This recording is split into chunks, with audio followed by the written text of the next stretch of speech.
Hello friends, आज की date है 20 जनवरी 2024। स्वागत है आपका आज के करंट अफेयर डिस्कशन में। देख लेते हैं आज हम क्या क्या डिस्कस करने वाले हैं।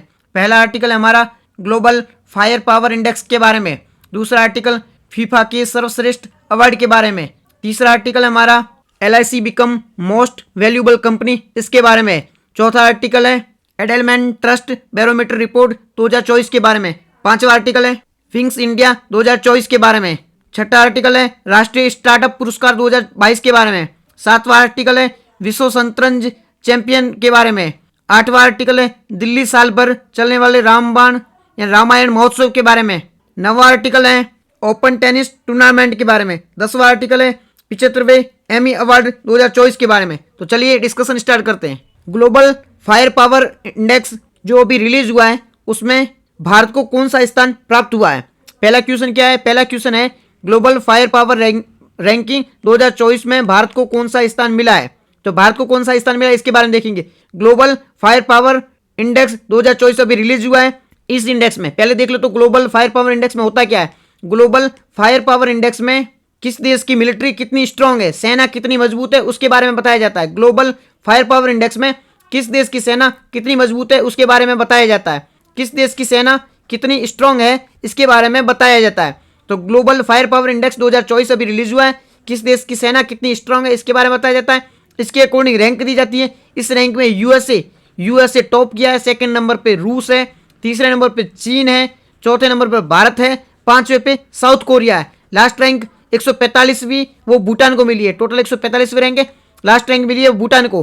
ग्लोबल फायर पावर इंडेक्स 2024 किसके लिए रिलीज किया जाता है, किस देश की मिलिट्री कितनी स्ट्रांग है इससे संबंधित ये रिलीज किया जाता है। किस देश की मिलिट्री कितनी स्ट्रांग है इसके संबंधित ये रिलीज किया जाता है।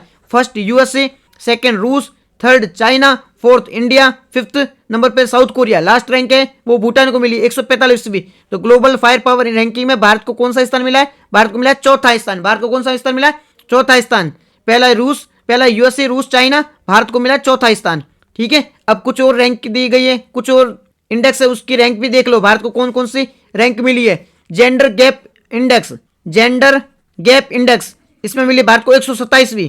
फिर है पीस इंडेक्स, इसमें मिली है 126वीं। Gender gap index 127, peace index 126। फिर है हैप्पीनेस इंडेक्स 126वीं। फिर है हंगर इंडेक्स 111वीं। फिर है इनोवेशन इंडेक्स 40वीं, इनोवेशन इंडेक्स 40वीं रैंक। फिर है क्लाइमेट चेंज 7वीं रैंक, फिर है प्रेस फ्रीडम 161वीं, प्रेस फ्रीडम 161वीं। जेंडर गैप 127वीं, पीस 126वीं, हैप्पीनेस 126वीं, hunger 111, innovation 40, climate change 7, press freedom 161वीं रैंक मिली है। हैंडले पासवर्ड इंडेक्स में 80वीं रैंक मिली है। अब कुछ और बातें। हाल ही में UNHRC नॉनसेंस शरणार्थी पुरस्कार 2023 के लिए किसे चुना गया है। हाल ही में UNHRC नॉनसेंस शरणार्थी पुरस्कार के लिए किसे चुना गया है? इसे चुना गया है अब्दुल्लाही मायर को चुना गया है। हाल ही में UNHRC नॉनसेंस पुरस्कार में किसे चुना गया है? हाल ही में UNHRC शरणार्थी पुरस्कार 2023 के लिए किसे चुना गया है?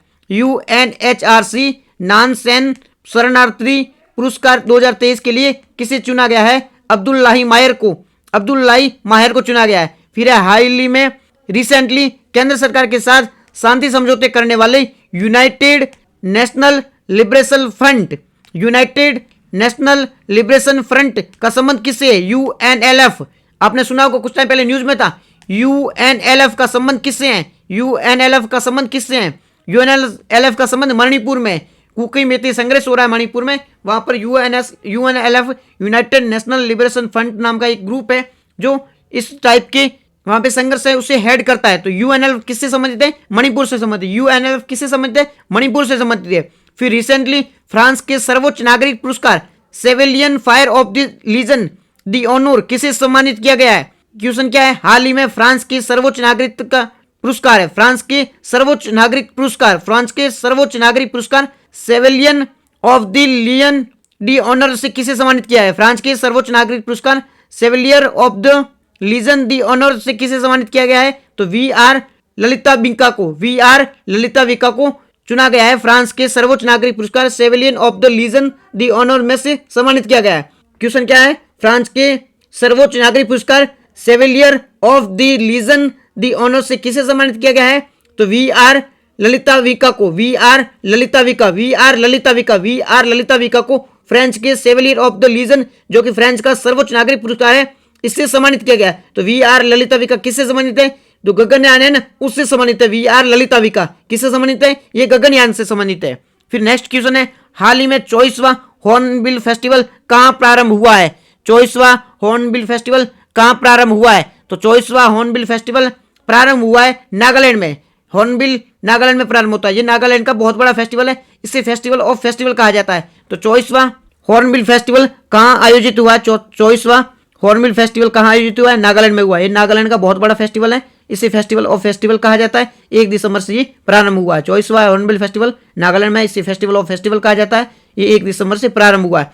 चलते हैं नेक्स्ट क्वेश्चन है, दूसरा क्वेश्चन है जो है, हाल ही में फीफा में वर्ग पुरुष में यानी पुरुष वर्ग में, मेल फील्ड में, मेल पुरुष वर्ग में सर्वश्रेष्ठ फुटबॉल खिलाड़ी 2023 का पुरस्कार किसे दिया गया है? हाल ही में फीफा में पुरुष वर्ग में यानी कि मेल में सर्वश्रेष्ठ फुटबॉल खिलाड़ी 2023 का पुरस्कार किसे दिया गया है? क्वेश्चन है, मेल बेस्ट प्लेयर, फीफा में मेल बेस्ट प्लेयर का अवार्ड किसे दिया गया है? मेल बेस्ट प्लेयर की बात करें मेल की, तो फीफा ने मेल बेस्ट प्लेयर का अवार्ड किसे दिया है? 4 ऑप्शन दिए गए, उसमें से आंसर बताओगे।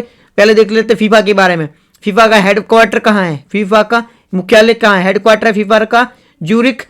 कहाँ है फीफा का हेडक्वार्टर? कहाँ है? ज्यूरिक में। फीफा का हेडक्वार्टर कहाँ है? ज्यूरिक में। फीफा का हेडक्वार्टर कहाँ है? ज्यूरिक में। फीफा की स्थापना कब हुई थी? 1904 में, 1904 में। फीफा की स्थापना 1904 में हुई थी। फीफा की स्थापना कब हुई थी? 1904 में। हेडक्वार्टर ज्यूरिक में। अभी इसके हेड कौन है? इसके हेड है इंटेनफ्रिको। इनके हेड कौन है अभी? इन्फेंटिनो। कौन है हेड? इन्फेंटिनो। फीफा का हेडक्वार्टर ज्यूरिक में, फीफा की स्थापना 1904 में। फीफा के हेड अभी कौन है? इन्फेंटिनो। इन्हें खेल व्यक्ति पुरस्कार मिला था, player of the personality award मिला था, खेल व्यक्तित्व पुरस्कार मिला था, यूएई के द्वारा दिया गया था। फीफा हेडक्वार्टर ज्यूरिक में, स्थापना 1904 में हुआ था। इनके हेड कौन है? इनके हेड इन्फेंटिको। ठीक है, इनको खेल व्यक्तित्व पुरस्कार मिला था, यूएई द्वारा दिया गया था। अब सर्वश्रेष्ठ पुरस्कार किससे मिला 2023 का? तो सर्वश्रेष्ठ मेल पुरस्कार मिला है लियोनेल मेसी को, जो अर्जेंटीना का है। सर्वश्रेष्ठ मेल पुरस्कार मिला है लियोनेल मेसी को, जो अर्जेंटीना के हैं। इनको एक और अवार्ड भी मिला था, बैलन डी'ओर। इनको एक और अवार्ड मिला था, बैलन डी'ओर। इसके साथ साथ गोल्डन बॉल अवार्ड भी इनको ही मिला था। गोल्डन बॉल अवार्ड किसे मिला था? लियोनेल मेसी को। और बैलन डी'ओर अवार्ड किसे मिला है? ये भी लियोनेल मेसी को मिला है। और फीमेल में किसे मिला है? फीमेल में मिला है एंटेना को। फीमेल में किसे मिला है? एंटेना को, जो कि स्पेन की है। फीमेल में किसे मिला? एंटेना को मिला है। मेल में मिला लियोनेल मेसी को। बात कर रहे हैं फीफा के सर्वश्रेष्ठ प्लेयर अवार्ड की 2023 की, जो कि मेल में लियोनेल मेसी, फीमेल में एंटेना को मिला है। जो स्पेन की है, लियोनेल मेसी अर्जेंटीना के। फीफा की स्थापना 1904 में ज्यूरिक में है। इसका हेडक्वार्टर है, हेड इन्फेंटिको है, जिनको खेल व्यक्ति पुरस्कार भी प्राप्त हुआ था। अभी फीफा वर्ल्ड कप कहाँ हुआ था? मेल का हुआ था कतर में। अर्जेंटीना विनर हुई थी और मैस्कोट था लाइव। मेल कहाँ हुआ था? मेल हुआ था कतर में, अर्जेंटीना विनर, और मैस्कोट क्या था? लाइव था। ठीक है, याद रखना, male Qatar Argentina La'eeb, male Qatar Argentina La'eeb. La'eeb क्या है? मैस्कोट है इनका। और फीमेल कहाँ होता? फीमेल ऑस्ट्रेलिया न्यूजीलैंड में होता। स्पेन विनर हुआ था। तजुनी इनकी मैस्कोट है। तजुनी मैस्कोट स्पेन में हुआ, स्पेन विनर है, और ऑस्ट्रेलिया और न्यूजीलैंड में ये हुआ था। तो फीफा वर्ल्ड कप मेल और फीमेल देख लिया। Male Qatar, female Australia New Zealand. Male के विजेता अर्जेंटीना, फीमेल के स्पेन। मैस्कोट मेल का लाइव और फीमेल का है तजुनी। फिर है, हाल ही में बंगाल की खाड़ी में आए चक्रवात मिचोंग का नाम किसने दिया था? चक्रवात मिचोंग का नाम म्यांमार। फिर कुछ और चक्रवात है, उनके भी नाम देख लो। चक्रवात मिचोंग का नाम म्यांमार ने दिया था। तेज का नाम तेज भारत ने दिया था। असनी श्रीलंका और विपरजॉय बांग्लादेश ने दिया। विपरजॉय किसने दिया था? बांग्लादेश ने। असनी श्रीलंका ने। तेज भारत ने दिया था। और पहला 2024 का पहला चक्रवात कौन सा है? ये अल्वारो है। पहला चक्रवात कौन सा है? अल्वारो है। तेज का नाम भारत ने, असनी का श्रीलंका ने, विपरजॉय बांग्लादेश ने, मिचोंग का म्यांमार में। ठीक है, फिर अभी भारत को 84वीं ग्रैंड मास्टर कौन बनी है? हाल ही में भारत की 84th ग्रैंड मास्टर कौन बनी है? वैशाली रमेश बाबू। कौन बनी है? वैशाली रमेश बाबू है भारत की 84वीं ग्रैंड मास्टर बनी है। 84वीं ग्रैंड मास्टर कौन बनी? वैशाली रमेश बाबू। ठीक है, फिर उसके बाद में रिसेंटली भारतीय नौसेना में युद्धपोत कमान संभालने वाली पहली महिला ऑफिसर कौन बनी है? भारतीय नौसेना में युद्धपोत संभालने वाली पहली महिला ऑफिसर कौन बनी है? तो ये बनी है प्रेरणा देवस्थली कौन बनी? भारतीय नौसेना में पहली युद्धपोत की कमान संभालने वाली ऑफिसर बनी है प्रेरणा देवस्थली। फिर हाल ही में भारत में 82वीं भारतीय सड़क कांग्रेस कहाँ होती? भारत की 82वीं सड़क कांग्रेस, भारत की बात कर रहे हैं। भारत की सड़क कांग्रेस कहाँ हुई है? भारत की सड़क कांग्रेस कहाँ हुई है? ये हुई गांधीनगर में। 82वीं भारतीय सड़क कांग्रेस कहाँ हुई है? गांधीनगर में। 82वीं 82वीं सड़क कांग्रेस, 82वीं सड़क कांग्रेस कर रहे हैं भारत की बात, ये हुई गांधीनगर में। और वर्ल्ड की सड़क कांग्रेस कहाँ हुई है? वर्ल्ड की रोड कांग्रेस कहाँ हुई है? ये हुई थी प्राग में, चेक रिपब्लिक की कैपिटल है प्राग, वहां पर ग्लोबल सड़क कांग्रेस हुई थी। और भारत की कहाँ हुई थी? गांधीनगर में। तीसरा क्वेश्चन, हाल ही में बाजार पंजीकरण में बाजार कैपिटल की बात करें, मार्केट कैपिटल की बात करते हैं, मार्केट कैप के अकॉर्डिंग भारत की सबसे मूल्यवान वैल्यूएबल कंपनी कौन सी है? भारत की वैल्यूएबल कंपनी कौन सी है? मार्केट कैपिटल के अकॉर्डिंग भारत की वैल्यूएबल कंपनी कौन सी है? LIC, SBI, ONGC, गेल यूनिवर्सिटी वैल्यूएबल कंपनी कौन सी है मार्केट कैप के अकॉर्डिंग? तो LIC है, वो भारत की वैल्यूएबल कंपनी है मार्केट कैप के अकॉर्डिंग। मार्केट कैप क्या होता है? बाजार में कुल कितने शेयर है और शेयर की कीमत कितनी है उसके अकॉर्डिंग। जैसे बाजार के 100 के शेयर है, एक शेयर की कीमत है 10 रुपए, तो 100 की कीमत कितनी हो जाएगी उसके अकॉर्डिंग मार्केट कैप निकलता है। तो उस मार्केट कैप के अकॉर्डिंग सबसे मूल्यवान कंपनी कौन सी है? तो मार्केट कैप के अकॉर्डिंग मूल्यवान कंपनी है वो LIC है। पहले SBI थी, अभी LIC टॉप कर गई है। जीवन बीमा कंपनी है ना, वो टॉप कर गई है, SBI आ गई सेकंड नंबर पर। LIC की स्थापना 1956 के एक्ट आया था, 1956 का एक्ट था, उसके तहत हुई थी। और इनकी जो टर्नओवर है ना, जो मार्केट कैप है वो 5.8 लाख करोड़ है इसका मार्केट कैप है। नेक्स्ट कुछ और क्वेश्चन है वो देख लो। ऑक्सफोर्ड यूनिवर्सिटी ने प्रेस ने किसे 2024 का शब्द, ऑक्सफोर्ड का शब्द 2023 कौन सा है? ऑक्सफोर्ड ने 2023 का शब्द किसे घोषित किया है? ऑक्सफोर्ड ने 2023 का शब्द, ऑक्सफोर्ड हर साल एक वर्ड को वर्ड ऑफ द ईयर घोषित करते हैं, तो इस बार वर्ड ऑफ द ईयर किसे घोषित किया है? वो रिज को किया। इस बार रिज को वर्ड ऑफ द ईयर घोषित किया ऑक्सफोर्ड ने, रिज को word of the year Oxford ने घोषित किया है। इसके बाद में फीफा अंडर 17 विश्व कप किसने जीता है? फीफा अंडर 17 की बात करें, फीफा अंडर 17 वर्ल्ड कप 2023 का किसने जीता है? तो फीफा अंडर 17 का वर्ल्ड कप जीता है वो जर्मनी जीता है। ठीक है, फीफा वर्ल्ड कप किसने जीता है? वो जीता अर्जेंटीना। और फीफा अंडर 17 की बात करें वो जीता जर्मनी ने।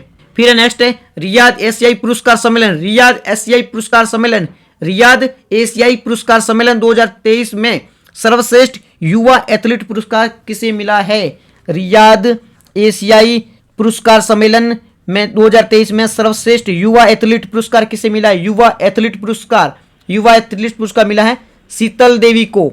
शीतल देवी को युवा एथलीट पुरस्कार मिला है। इनको अर्जुन अवार्ड भी मिला है। इस रियाद एशियाई पुरस्कार सम्मेलन 2023 में सर्वश्रेष्ठ युवा एथलीट पुरस्कार का अवार्ड किसे मिला है?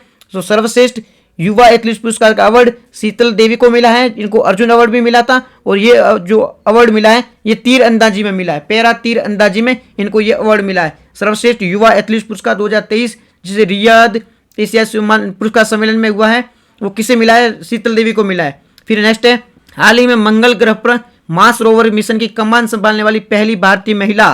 मंगल ग्रह पर मार्स रोवर का कमान संभालने वाली पहली भारतीय महिला कौन सी है? अक्षरा कृष्णमूर्ति है, वो पहली भारतीय महिला है जो मार्स रोवर की कमान संभालेगी। मार्स रोवर की कमान संभालने वाली पहली भारतीय महिला, मार्स रोवर की कमान संभालने वाली पहली भारतीय महिला कौन सी है? अक्षरा कृष्णमूर्ति। अक्षरा कृष्णमूर्ति है वो मार्स रोवर की कमान संभालने वाली पहली भारतीय महिला बनेगी। ठीक है। फिर तेलंगाना के नए मुख्यमंत्री कौन बने हैं? तेलंगाना के नए मुख्यमंत्री मोहन रेड्डी बने, रेवंत रेड्डी बने। तेलंगाना के नए मुख्यमंत्री रेवंत रेड्डी। तेलंगाना के नए मुख्यमंत्री कौन से बने? रेवंत रेड्डी बने हैं। फिर राजस्थान के भजन लाल, ठीक है, और एमपी के मोहन लाल। एमपी में मोहन, राजस्थान में भजन, तो एमपी में मोहन लाल और राजस्थान में बने भजन लाल जी। ठीक है। छत्तीसगढ़ में विष्णुदेव जी। मिजोरम में कौन बने? लाल दोहुमा बने हैं। ठीक है, ये चीज याद रखना। चलते हैं नेक्स्ट क्वेश्चन। नेक्स्ट है चौथा क्वेश्चन है एडेलमेंट ट्रस्ट बैरोमीटर रिपोर्ट 2024 में भारत को कौन सा स्थान मिला है? Edelman trust barometer report 2024। Edelman trust barometer report 2024। Edelman trust barometer report 2024 में भारत को कौन सा स्थान मिला है? एडेलमेंट ट्रस्ट बैरोमीटर रिपोर्ट 2024 में भारत को मिला है कौन सा स्थान? दूसरा स्थान मिला है। एडेलमेंट ट्रस्ट बैरोमीटर रिपोर्ट में क्या कहा जाता है? किसके लिए रिपोर्ट होती है? एडेलमेंट ट्रस्ट रिपोर्ट होती है जनता का सरकार और मीडिया पे कितना विश्वास है। जनता का सरकार और मीडिया पर कितना विश्वास है, इससे संबंधित ये रिपोर्ट होती है। एडेलमेंट ट्रस्ट रिपोर्ट किससे संबंधित है? तो एडेलमेंट ट्रस्ट रिपोर्ट है वो जनता का सरकार और मीडिया पर कितना विश्वास है, इससे संबंधित है। तो एडेलमेंट ट्रस्ट रिपोर्ट में भारत को मिला है दूसरा स्थान, पहला मिला चाइना पर। ये तो रिपोर्ट ही मेरे को गलत लग रही है, कि एडेलमैन ट्रस्ट रिपोर्ट है, यानी कि जनता का सरकार और मीडिया पर कितना विश्वास है। अगर चाइना टॉप कर रहा है तो रिपोर्ट ही गलत, बिकॉज चाइना में तो है ही नहीं, डेमोक्रेसी नाम की चीज ही नहीं है, तो जनता का कैसे विश्वास होगा। तो ये रिपोर्ट ही गलत है। कुछ ही 20,000 लोगों का सर्वेक्षण लिया गया है, मोस्ट ऑफ लोगों को तो इसमें इग्नोर कर दिया गया है। तो चाइना ने किया टॉप, भारत को मिला है सेकंड स्थान। ये भरोसेमंद देश है जिसपे जनता विश्वास करती है। तो पहला चाइना है, दूसरा भारत है। आपको याद रखना है एडेलमैन ट्रस्ट बैरोमीटर रिपोर्ट 2024 में पहला है चाइना, दूसरा भारत है, भारत को मिला दूसरा स्थान। अब एडेलमैन ट्रस्ट रिपोर्ट है वो रिलीज कौन करता है, Edelman trust barometer report release कौन करता है। Edelman trust barometer report release की जाती है वर्ल्ड इकोनॉमिक फोरम के द्वारा, वैश्विक आर्थिक मंच द्वारा, विश्व आर्थिक मंच द्वारा इसे रिलीज किया जाता है। वर्ल्ड इकोनॉमिक फोरम द्वारा इसे रिलीज किया जाता है और 54वीं दावोस बैठक में इसे रिलीज किया गया था। वर्ल्ड इकोनॉमिक फोरम के द्वारा Edelman trust barometer report 2024 report release की गई है। वर्ल्ड इकोनॉमिक फोरम के द्वारा एडेलमैन ट्रस्ट रिपोर्ट रिलीज की गई 2024, जिसमें चाइना फर्स्ट है, इंडिया सेकंड है, यूके को मिला है लास्ट स्थान, यूके को मिला है लास्ट स्थान मिला है। फिर नेक्स्ट है, हाल ही में यूनेस्को ने वर्ष 2023 में किसे अमूर्त सांस्कृतिक विरासत घोषित किया है, इंटेंजिबल कल्चरल हेरिटेज किसे घोषित किया है, अमूर्त सांस्कृतिक विरासत इंटेंजिबल हेरिटेज किसे घोषित किया है। भारत की बात करें 2024-23 में इंटेंजिबल हेरिटेज भारत में किसे घोषित किया है, तो भारत में 15वां इंटेंजिबल घोषित किया है। ये किया है गरबा, नवरात्रि जो गुजरात में होता है गरबा, इसको अभी 2023 में यूनेस्को ने इंटेंजिबल कल्चरल हेरिटेज अमूर्त सांस्कृतिक विरासत घोषित किया है। 15वां इंटेंजिबल कल्चरल हेरिटेज किसे घोषित किया है, तो यूनेस्को ने 15वां इंटेंजिबल हेरिटेज इंडिया में गुजरात में गरबा को अभी इंटेंजिबल हेरिटेज घोषित किया है। किसको किया है, गरबा को 15वां घोषित किया है और गरबा को किया है, क्या घोषित किया है, अमूर्त सांस्कृतिक विरासत इंटेंजिबल। इंटेंजिबल मतलब जिसे छू नहीं सकते, फील कर सकते हैं।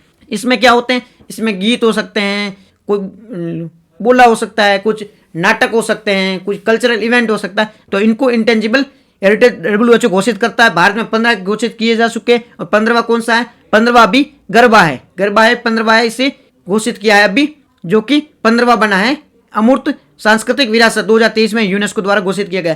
पहला कौन सा है, पहला है वैदिक मंत्रोच्चारण। वैदिक जो मंत्रोच्चारण है वो पहला इंटेंजिबल हेरिटेज है। WHO ने पहला भारत में हेरिटेज घोषित कौन सा किया था इंटेंजिबल, तो वो किया था वैदिक मंत्रोच्चारण को पहला घोषित किया गया था। 14वां कौन सा है, दुर्गा पूजा, जो वेस्ट बंगाल में दुर्गा पूजा होती है वो 14वां है। ठीक है, कुंभ का मेला है वो 13वां है, इसके साथ में कालबेलिया है राजस्थान का।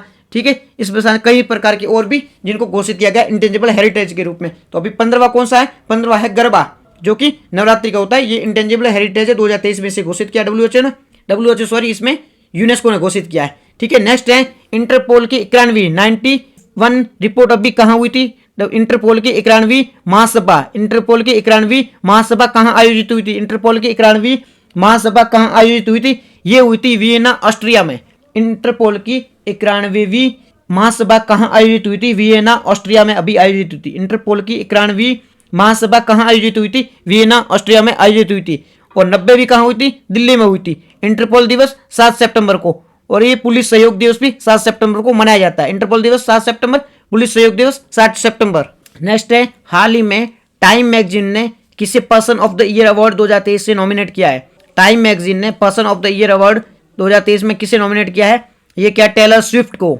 आपके अपने टेलर स्विफ्ट को person of the award year से नॉमिनेट किया है टाइम मैगजीन ने। अभी टाइम मैगजीन ने person of the year award से किसे नॉमिनेट किया है, person of the year award से टाइम मैगजीन ने किसे नॉमिनेट किया, person of the year award 2023 में किसे नॉमिनेट किया है, टेलर स्विफ्ट को। टेलर स्विफ्ट को person of the year award, Taylor Swift को person of the year award से नॉमिनेट किया है। टेलर स्विफ्ट को person of the year award से नॉमिनेट किया है। नेक्स्ट है, हाल ही में केस फॉर क्वेरी आरोप पे लोकसभा से किसे निष्कासित किया गया है, case for query. Case for query क्या होता है, केस लेके, पैसे लेके, रिश्वत लेके अपनी आईडी बेच दी, तो केस फॉर क्वेरी के लिए किसे नॉमिनेट किया गया है, वो निष्कासित किया है।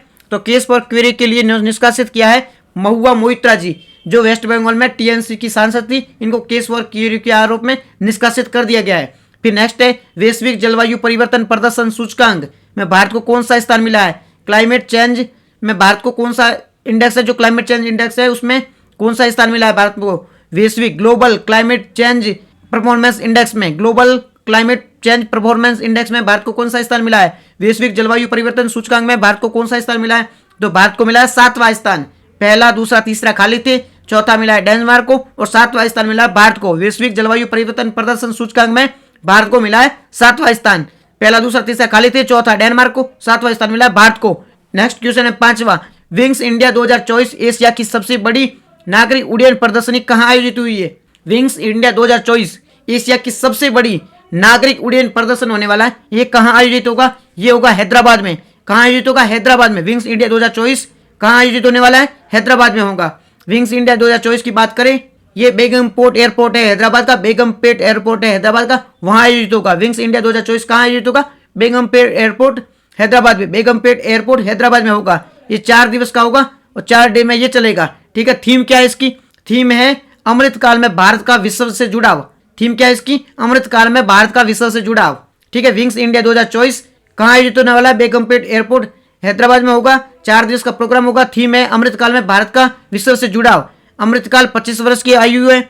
अमृतकाल कितने? 25 वर्ष का टाइम है। अमृतकाल 25 वर्ष का टाइम है, जो 2022 से 2047 के बीच में अमृतकाल है। और इसका शुभारंभ कौन किया है? विंग्स इंडिया 2024 का शुभारंभ ज्योतिराव सिंधिया द्वारा किया गया है, जो कि एविएशन मिनिस्टर है। ठीक है, एविएशन मिनिस्टर कौन है? ज्योतिराव सिंधिया है, जो कि विंग्स इंडिया 2024 का उद्घाटन किया है। कहां पर होगा ये? बेगमपेट एयरपोर्ट हैदराबाद में होगा। थीम अमृतकाल में भारत का विश्व से जुड़ाव। अमृतकाल 25 वर्ष की, 2022 से 2047। फिर नेक्स्ट है, हाल ही में भारतीय नौसेना अकादमी केरल में आयोजित सेलिंग रेगाटा का एडमिरल कप 2023 का विजेता कौन है? भारतीय नौसेना अकादमी केरल में आयोजित सेलिंग रेगाटा का एडमिरल कप 2023 का विजेता कौन है? तो इटली है। कौन है इसका विजेता? इटली है। नेक्स्ट है, 23वें व्यास सम्मान के लिए किसे चुना गया है? 23वें व्यास सम्मान के लिए किसे चुना गया है? तो 23वें व्यास सम्मान के लिए पुष्पा भारती जी को चुना गया है, जिसे यादें यादें गाने के लिए चुना गया है। यादें यादें के लिए चुना गया है। 23वें व्यास सम्मान के लिए किसे चुना है? पुष्पा भारती के लिए। 23वें व्यास सम्मान के लिए पुष्पा भारती को। 23वां व्यास सम्मान पुष्पा भारती, यादें यादें के लिए।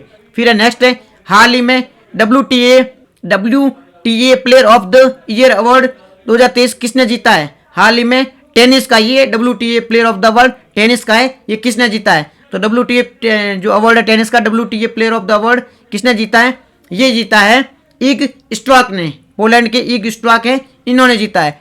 Player of the world Iga Swiatek ने, पोलैंड के, इन्होंने जीता है। फिर हाल ही में पुरुष एथलीट ऑफ द ईयर पुरस्कार 2023 किसने जीता? पुरुष एथलीट ऑफ द ईयर का अवार्ड किसने जीता है? ये जीता है नोवा लॉयंस। लॉयन को याद करो, लॉयन शेर को याद करो। पुरुष athlete of the year 2023 Nova lions ने। पुरुष एथलीट ऑफ द ईयर किसने जीता है? नोवा लॉयंस ने। ठीक है, छठा क्वेश्चन, स्टार्टअप राष्ट्रीय स्टार्टअप पुरस्कार 2024 में राष्ट्रीय स्टार्टअप पुरस्कार 2022 ने 1 करोड़ से अधिक जनसंख्या वाले राज्यों में सर्वश्रेष्ठ प्रदर्शन किसने किया है? राष्ट्रीय स्टार्टअप पुरस्कार 2022 में 1 करोड़ से जहां की जनसंख्या अधिक है, उनमें सबसे बेस्ट परफॉर्मेंस किसने की है? तो वो की है गुजरात ने। ठीक है, नेशनल स्पोर्ट अवार्ड 2022 की बात करें, इसे 16 जनवरी को आयोजित हुए हैं। 16 जनवरी को नेशनल स्टार्टअप डे भी मनाया जाता है, तो 16 जनवरी से नेशनल स्टार्टअप अवार्ड दिए गए हैं 2022 के। इसमें 2 अलग अलग कैटेगरी, 1 करोड़ से प्लस आबादी वाले राज्य हैं, 1 करोड़ से कम आबादी वाले राज्य हैं। तो 1 करोड़ से अधिक आबादी वाले राज्यों में गुजरात ने टॉप किया है, और 1 करोड़ से कम आबादी वाले राज्यों में हिमाचल प्रदेश ने टॉप किया है। 1 करोड़ अधिक गुजरात, 1 करोड़ कम हिमाचल प्रदेश। फिर सर्वश्रेष्ठ प्रदर्शन, इसमें अलग अलग श्रेणी दी गई। सर्वश्रेष्ठ प्रदर्शन गुजरात ने किया, फिर कर्नाटक, फिर केरल, तमिलनाडु है। फिर टॉप परफॉर्मेंस में कौन है? टॉप परफॉर्मेंस में महाराष्ट्र, ओडिशा, पंजाब, राजस्थान है। फिर लीडर में कौन है? लीडर में असम, मध्य प्रदेश, उत्तर प्रदेश है। महत्वाकांक्षी में कौन है? बिहार, हरियाणा है। उभरते हुए में कौन है? छत्तीसगढ़, दिल्ली है। ये फिर अलग अलग श्रेणी दी गई है। नेक्स्ट है फिर हाल ही में international tennis hall of the year fame में शामिल होने वाली पहली एशियाई पुरुष टेनिस खिलाड़ी कौन है? हाल ही में international tennis hall of fame में शामिल होने वाली पहली एशियाई पुरुष टेनिस खिलाड़ी कौन है? वो है भारतीय 2 है, एक तो लिएंडर पेस और विजय अमृतराज। कौन सी है? लिएंडर पेस और विजय अमृतराज है, वो शामिल हुई है। ठीक है, हाल ही में पानी से आर्सेनिक और धातु के आयनों को हटाने के लिए अमृत प्रौद्योगिकी किसने विकसित की है? अमृत प्रौद्योगिकी किससे संबंधित है?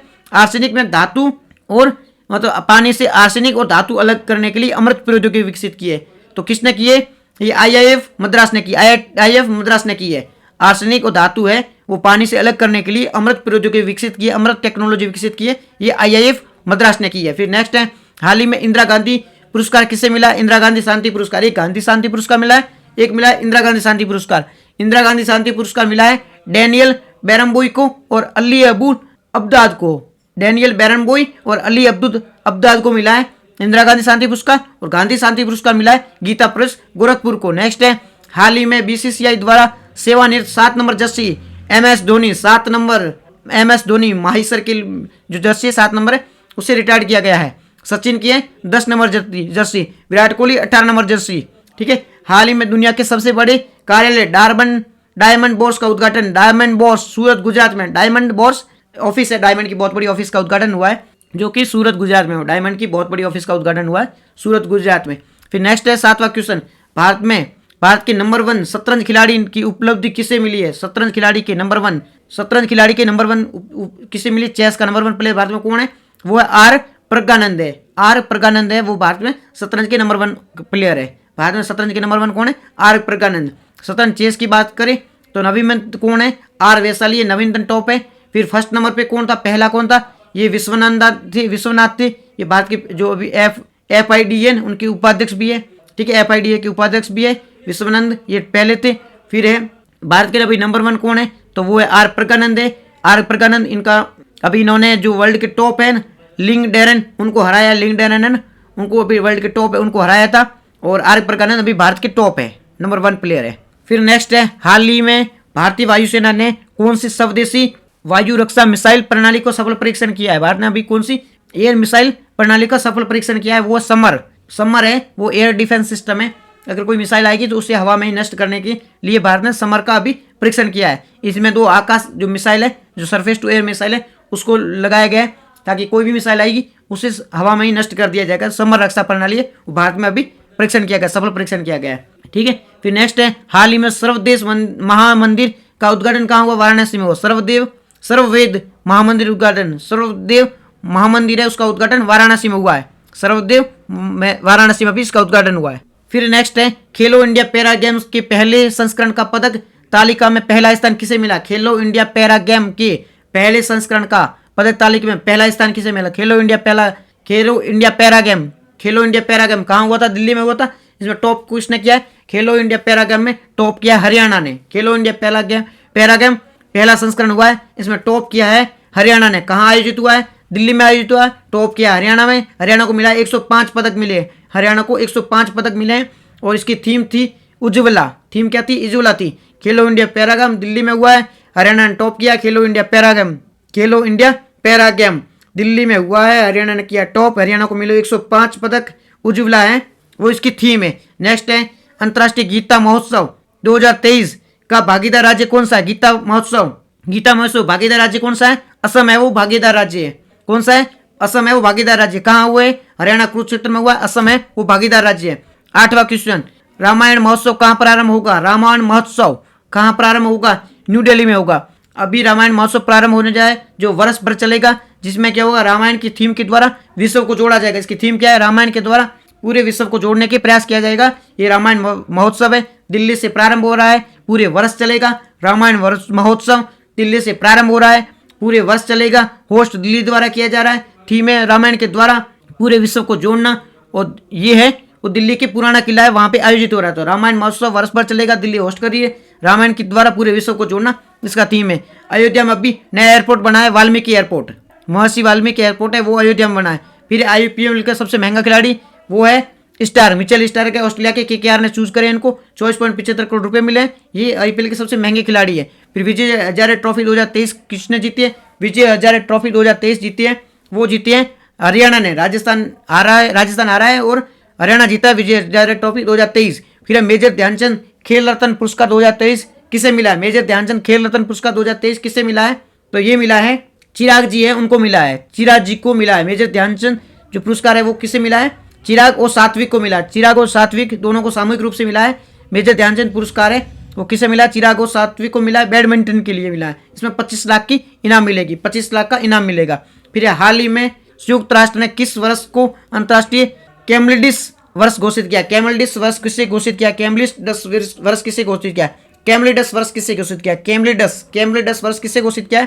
2024 को संयुक्त राष्ट्र ने UN ने कैमलिडस वर्ष घोषित किया। जैसे 2023 को घोषित किया गया था मिलेट्स ईयर, तो इस बार क्या कैमलिडस ईयर घोषित किया गया है। यूएन के द्वारा 2024 को। नेक्स्ट क्वेश्चन है 9th, ऑस्ट्रेलिया ने ओपन टेनिस टूर्नामेंट, ऑस्ट्रेलियाई ओपन टेनिस टूर्नामेंट शीर्ष वरीयता प्राप्त करने वाले भारतीय रहने वाला दूसरा भारतीय खिलाड़ी कौन है? ऑस्ट्रेलिया में ओपन टूर्नामेंट हुआ था, ऑस्ट्रेलिया में ओपन टेनिस का टूर्नामेंट हुआ था, उसमें जो टॉप का खिलाड़ी था उसे एक भारतीय खिलाड़ी द्वारा हराया गया है। तो ऐसे भारतीय दूसरे खिलाड़ी बन गए जिसने टॉप के खिलाड़ी को हराया। तो कौन से भारतीय खिलाड़ी बन गए जिन्हें ऑस्ट्रेलिया के मतलब जो टॉप का वरीयता वाला खिलाड़ी थे उससे हराया है?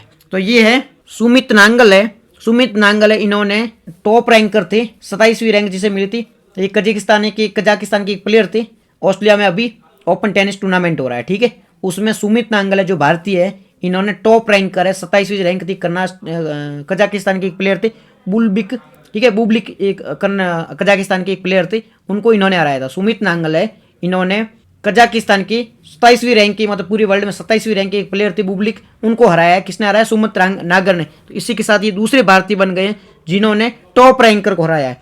इसके अलावा फर्स्ट कौन थे? कृष्णन थे, इन्होंने 1989 में टॉप रैंकर को हराया था। पहली रैंकर थी उस टाइम मैट विल्डर, उनको हराया था किसने? कृष्णन ने। और अभी है सुमित नांगल है, इन्होंने टॉप रैंकर है, कजाकिस्तान की बुब्लिक है, उनको हराया है। और ये वरीयता प्राप्त करने वाले दूसरे खिलाड़ी बन गए। सुमित नांगल है वो, ये भारत के हैं, भारत में हरियाणा के हैं। ये भारत इनकी वर्ल्ड में रैंक है 137वीं और इन्होंने टॉप रैंकर मतलब 27वीं रैंकर कजाकिस्तान की बुब्लिक को हराया है, ठीक है। तो सुमित नांगल है वो प्लेयर जिन्होंने टॉप रैंकर को हराया है। नेक्स्ट है हिंदी भाषा का साहित्य अकादमी पुरस्कार 2023 किसे मिला है? तो ये मिला है संजीव को। किसे मिला है? संजीव को मिला है। हिंदी भाषा का साहित्य अकादमी पुरस्कार 2023 किसे मिला है? संजीव को मिला है। हिंदी भाषा का साहित्य अकादमी पुरस्कार, हिंदी भाषा का साहित्य अकादमी पुरस्कार, हिंदी भाषा का साहित्य अकादमी पुरस्कार 2023 किसे मिला है? संजीव को मिला है। फिर हाल ही में FIH player of the year किसे चुना गया है? हॉकी के लिए चुना जाता है, FIH प्लेयर चुना जाता है हॉकी के लिए। तो FIH player of the year किसे चुना गया है? FIH player of the year किसे चुना गया है 2023 के लिए? ये चुना गया है हार्दिक सिंह को, हॉकी के लिए चुना जाता है। FIH player of the year Hardik Singh को चुना गया है। फिर नेक्स्ट है हाल ही में विश्व स्वास्थ्य संगठन WHO ने कोरोना वायरस के नए कौन से वेरिएंट को भारत में घोषित किया है? तो ये नया वेरिएंट है JN1। भारत में नया कोविड का वेरिएंट चल रहा है वो है JN1। भारत में नया कोविड का जो वेरिएंट चल रहा है वो है JN1। नेक्स्ट है केंद्रीय औद्योगिक सुरक्षा बल, केंद्रीय औद्योगिक सुरक्षा बल की प्रमुख बनने वाली पहली महिला कौन है? केंद्रीय औद्योगिक सुरक्षा बल की पहली महिला प्रमुख बनने वाली कौन है? केंद्रीय औद्योगिक सुरक्षा बल उसकी प्रमुख बनी है, वो पहली महिला कौन है? वो IPS नीना सिंह है। वो सेंट्रल इंडस्ट्रियल सिक्योरिटी फोर्स की हेड बनी है। वो कौन बनी? IPS नीना सिंह है, वो पहली महिला बनी है, ठीक है। नेक्स्ट क्वेश्चन है 10वां, वो है 75वीं एमी अवार्ड, 75वीं Emmy award 75th Emmy award 2024 के सर्वश्रेष्ठ कॉमेडी फिल्म, सर्वश्रेष्ठ अभिनेता, सर्वश्रेष्ठ निर्देशक, सर्वश्रेष्ठ लेखक की श्रेणी में पुरस्कार किसको मिला है?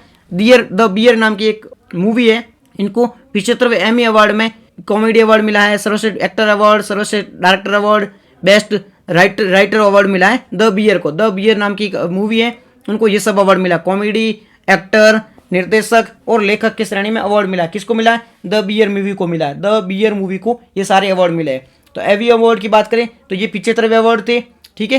ये लॉस एंजलिस USA में हुए थे, ठीक है, लॉस एंजलिस USA में हुए थे। ये टेलीविजन में भी है, टेलीविजन में जो बेस्ट काम करता है उनको ये अवार्ड दिए जाते हैं, एमी अवार्ड दिए जाते हैं, ठीक है। तो 75वें अवार्ड हुए थे 2024 में हुए थे, ठीक है, 2024 के लॉस एंजलिस में हुए थे, USA में अभी लॉस एंजलिस है वहाँ आयोजित हुए थे। और ये टॉप मिले हैं सारे, जो मिले द बियर को मिले, कॉमेडी, सर्वश्रेष्ठ अभिनेता, डायरेक्टर और लेखक की श्रेणी में इनको मिले हैं। Best director, best comedy, best writer, best director ये मिले द बियर को, जो कि एक नाटक है। इनमें एक्टर कौन है? जेरेमी एलन एक्टर है, और एक्ट्रेस है क्वेंटा है, और डायरेक्टर है वो क्रिस्टोफर है। इनको ये सब सारे अवार्ड मिले हैं, ठीक है। फिर नेक्स्ट है हाल ही में आइसलैंड में हुसाविक संग्रहालय ने किसे लीफ एरिक्सन, हाल ही में आइसलैंड के हुसाविक संग्रहालय ने किसे लीफ एरिक्सन लूनर पुरस्कार 2023 से सम्मानित किया है? मतलब आइसलैंड में हुराविक संग्रहालय है, उसने लीफ एरिक्सन लूनर पुरस्कार 2023 से इसरो को सम्मानित किया। इसरो है ना, उसको आइसलैंड की एक संस्था है, ठीक है, हुराविक संग्रहालय, ठीक है, उसने लीफ एरिक्सन लूनर पुरस्कार 2023 से इसरो को सम्मानित किया है। नेक्स्ट है फिर हाल ही में यूनेस्को ने दुनिया का सबसे खूबसूरत अड्डा वो चुना है कैंप कोडा, बेंगलुरु का अड्डा है, उसे खूबसूरत अड्डा के रूप में चुना है।